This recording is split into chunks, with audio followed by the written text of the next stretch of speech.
बिस्मिल्लाहिर्रहमानिर्रहीम। आज की वीडियो में हम हज करने वाली ख़वातीन के लिए ख़ास और ज़रूरी मसाइल बयान करेंगे।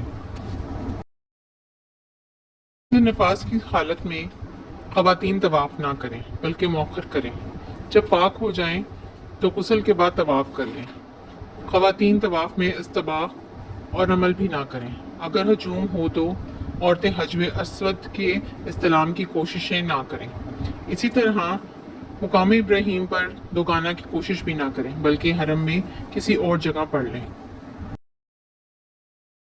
हैज़ की वजह से अगर तवाफ़ ज़ियारत अपने वक्त के से मौखर हो गया हो तो दम वाजिब ना होगा। अगर वापसी के वक्त हैज़ आ गया और तवाफ़ विदा ना कर सकी तो भी दम वाजिब ना होगा, लेकिन पाक होने के बाद तवाफ़ विदा करके लौटना बेहतर है। ख़वातीन के लिए ऐसे वक्त तवाफ़ करना बेहतर है जब मर्दों का हजूम कम हो। ख़वातीन मलीन और अक्सरीन के दरमियान दौड़कर ना चलें बल्कि अपनी आम रफ्तार से चलें।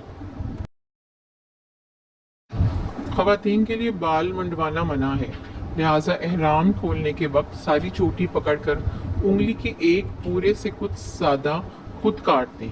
अजनबी मर्द से बाल कटवाना हराम है।